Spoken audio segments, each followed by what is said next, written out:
The cabinet Lekotla kicks off today amid concerns over the ANC's position on expropriation without compensation. Last week, President Cyril Ramaphosa said the ANC would support an amendment to the Constitution on that and would make it clear how land can be expropriated without compensation. For more on this, we are joined in studio by political analyst Professor Sipho Seepe. Professor, thank you for joining us. We just want your opinion on what the ANC stance on this and what does it actually mean for the common man? Well, I mean, the common man has actually spoken. We've had parliamentary hearings throughout the 9 provinces, and the people on the ground have been very clear that the notion of landlessness should be a thing of the past. And they have also reminded the ANC that the formation of the ANC, like all revolutions in the world, has always been based on land. And it's about time that the ANC move with great speed. But what has happened in the last few weeks and months has been that the EFF has been credited for advancing this. And the ANC has actually seen itself almost stalling and then no longer being the front leader. I mean, the ANC prides itself as leader of society. And if you're a leader of society, you should lead. But here you found that the EFF is the one that has been leading, despite the fact that the ANC had made that resolution in December. So the ANC comes up with good resolutions, but is not able to advance them, or has chosen not to advance them, or has been unsure. But part of it is because the ANC is a party that has different persuasions ideologically. You have a capitalist within the ANC, you have nationalists, you have internationalists, you have social democrats, you have all that. So you'll always find that any issue will have to be debated, and the act of debating it also takes a long time. So the prevarication within the ANC has led to a situation where people are beginning to think that the ANC is not serious. So what had happened, because of this public hearings, it became very clear for the ANC that people on the ground want to see the Constitution amended to spell it very clearly that the land or the ownership patterns, which are racial, will be addressed. So when Cyril began to speak, or the ANC Lekotla met and came with a position, the members of the ANC told and reminded the ANC president that we cannot be found wanting here. Hence, he took the most unprecedented step of announcing, and actually in announcing, he has been accused of confusing his position as a state president and that of the country, because what you had there was a president addressing South Africans, when in fact it was a political gathering where he should have had a press conference to deal only, not address South Africans, but simply to say the press conference of the ANC. But the long and short of it is that the ANC has woken up to the reality that unless it takes this particular position, it can kiss the 2019 elections goodbye. Okay, so they are publicly taking a position that I would say is in favor of the people. But what pressure groups are actually affecting the implementation of their decisions? Well, ultimately, because you have the Constitution and you also have pressure groups, especially more on the right. You have the AfriForums, you have white groups, you have also foundations which have not expressed themselves on this matter, because the foundations in this country never express themselves on anything that advances black interest. They only come out when they have to attack a particular politician. But when it comes to addressing the whole issues, you'll never see them. But you can rest assured that there'll be a great engagement in the courts around the decision or the position that the ANC is taking. But you must also read the statement carefully, because the statement also continues to present what we have come to accept or expect from Cyril Ramaphosa, which I call a double speak. On one end, he has a duty to try to advance an agenda of people who have supported him, what some people call a white monopoly capital. On the other, he has to make sure that his position in the ANC is not challenged and his position within the ordinary people.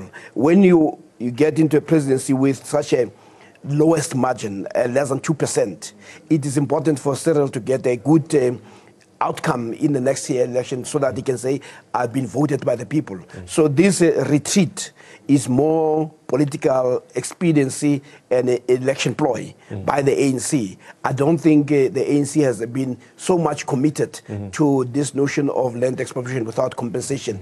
The ANC's posture has always been, let us play along and see if it works. But with these pressure groups from the black society, it finds itself in a corner. So it's not an accident that the ANC has taken that position. But you could also say it has allowed the democratic process to unfold, where people have actually spoken. I think right now the challenge will be, how do you do it in such a way that it is just and equitable? That is where the challenge is going to be. Okay, so you're saying President Cyril Ramaphosa is basically speaking with a forked tongue, and that the ANC in general is taking decisions that will safeguard itself ahead of the 2019 elections. That's exactly what I'm saying. But most importantly, this is his actually trademark. And it's a very useful and workable trademark. You've seen most people in this country, because of these divisions, those who walk on the fence, who are unsure, are the ones who tend to be supported, because everybody thinks they can influence them. So you have the white supremacy that they advance the white interest. They look at the man who walks on the fence. They think he's our man, we can influence him. And then you have also the black society that says we can influence this person in a particular direction. And all he has to do is to look at which side is bigger, and then he'll walk in that direction. So he's not a person with a great conviction on what he says. He's a person who's forever calculating. And I do think that we have reached a stage where South Africa needs a leader who is going to be decisive, that this is my position. The statement that they gave is an act of equivocation. On one end, it says the people have spoken.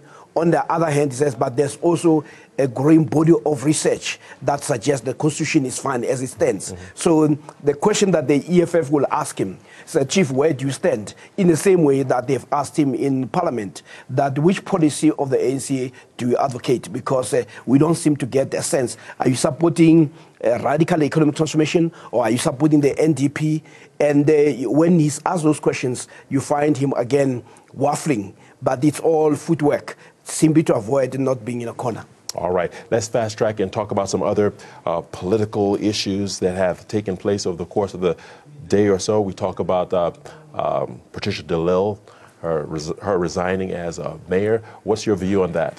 Well, I think this was long coming for me. I mean, first of all, even though the Patricia de Lille, like all other parties, subscribe to the notion of the Constitution, they approach the Constitution with this particular ideological posture that is informed by their history. Patricia was a former member of the PAC. So within her, there are certain remnants of an African agenda. And it was just a matter of time that things will come to a head between her and the party. And it came as no surprise that ideologically there was going to be a challenge. But secondly, this had to happen because it was no longer in the interest of the DA or in the interest of Patricia to continue this months of wrangling. It was doing damage to the DA, but if you are a member of a party and the party publicly distance itself from you, it's not good for you as a leader. Yes. So finding a common ground was very important. So I see Patricia having won this round, mainly because she had challenged the DA that if you accuse me of corruption, where's the evidence? And the mere fact that they could not produce the evidence and they could not even produce the charge sheet indicates or vindicates to say there was never, this was simply a vendetta against me as a person. But the picture that emerges that the DA must worry about is that it gives an impression that every strong-willed black person who is independent cannot find home in the DA. This happened with Lindio Mazibugo. It has happened with Petia Delil. It happened with Mampela Rampela. It has happened with also the UDM and the EFF that have who had agreed initially to work with the DA. Now they're saying this party cannot be trusted. So the picture that emerges is that the DA remains largely interested in white interest. And Petia Delil should have known better. Yes. But, you know, I asked her a question yesterday, and I didn't think I got the answer I wanted. I asked her point blank, do you still view the DA as the party that is the paragon of good governance and transparency? She went sideways to that question. She didn't answer me directly. Do you think she views the DA in high esteem? No, I don't think so. I mean, one of the things that she did after... And why wouldn't she come out publicly and say that? Well, I think she has done on Twitter, she has indicated that first, I did not make a deal with the DA. The DA had no evidence against all the allegations that they were throwing at me. Two, that I remain resolute in saying I'm a crusader of anti-corruption. So that has been a posture. And also she pointed out something that one will call the personal cost of fighting this. She says, I decided to step aside because I can no longer stand the constant and consistent abuse that I was getting, which is what you get when you are seen by your own party as already having left, because the DA had already taken a position that they don't want Petia Delil. She stuck to that position because of, not because of the DA, but because of members of the opposition. So effectively, the ANC and other parties were already trying to weaken the DA. But where the DA failed dismally, for a party that claims to support the transparency and accountability, when she challenged them that they make the charges public, let's have a public hearing, let me be accused so that the public can actually see whether I'm corrupt or not, the DA could not rise to the challenge. So effectively, when she bows out of that space, she can actually say they could not prove that I was corrupt. Okay, and let's talk about her future. We're hearing possibilities of her possibly joining the ANC. She could be an ambassador to the UK or to the United States. We've heard rumors like that. Can you add to that fuel? Well, I think, well, I mean, if the ANC does that, it will be generous, and it has done so in the past. There have been members of the DA who had been appointed to become ambassadors, and those who had been ambassadors, actually some of them have learned quite a lot of lessons, that it's your country first. Some of the wranglings that we do in Parliament and in society tend to undermine the standing of this country. Actually, because some of our people have dual passports, they know that if South Africa collapses, they can actually leave. And this is one of the big mistakes, that we have people who will determine the future of this country while they have another foot elsewhere. But taking people like her to serve the country is not a bad idea. I do think that all of us, whether we are in opposition or not, when you are given an opportunity to serve your country, it's a good thing to do. And the ANC has done it, and it is also possible. But I don't think she'll become an active member of the ANC in the traditional sense. I think her main aim, as she has already put it, that she's more concerned about making sure that the social and economic transformation, and she can find common cause with only those parties that will advance that